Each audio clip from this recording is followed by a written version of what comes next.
Hey everyone, this is Alex with Phoenix Physical Therapy for your workout tip of the week. I was recently talking to a client and they were asking me about a pinched nerve in their neck. So I wanted to go over a couple different things you could do to help address some of that. Now there can be a number of different causes for a pinched nerve. It could certainly be something like a bulging disc, it could be stenosis, it could be really tight muscles. A couple different things that would cause that. So some pretty simple treatments that we can start off would be very gentle stretching.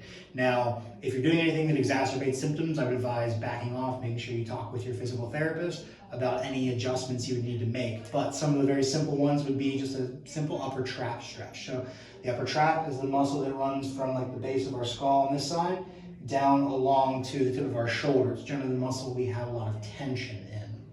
So what's really easy, a lot of times if you can, try to anchor your arm to something. So, like the seat that you're sitting on, or if you're sitting on the edge of a bench, just grab the edge of the bench. Sometimes you can just sit on that hand, that works as well. And you would just sit up nice and tall and just gently lean your head away from the side you want to stretch.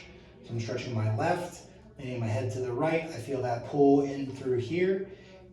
Now, if you don't feel much of a pull, you can gently take your other hand and just assist that stretch intensity. That's something you would want to hold for between 20 to 30 seconds based on your comfort, and try to do that between 3 to 5 repetitions. Sometimes I'll have people do alternating, so do the left, then do the right. If they have one side that's exquisitely tight and tender compared to the other, maybe do a few more repetitions on that really tight side to work on equalizing things out. But that's one of the easy stretches to start with. Following that, another really important muscle is the levator scapulae, or we call it levator scap. That's another muscle that is very close to the upper trap, and it runs down to the top of the shoulder blade. So for that muscle, we want to actually turn the head first, and then again, anchor the arm, turn the head, and then look down towards your shoulder or your armpit. I've had some clients call this the armpit sniff, because you're literally pulling your head down in that direction as if you're trying to sniff your armpit. But what that will do is it gets a slightly different aspect of your neck, a slightly different muscle. And again, both those muscles, the upper trap and levator scap, have a significant impact on the tightness of your cervical spine, your neck. And if they're really tight, they're going to create more compression between your vertebrae, those bones in your neck.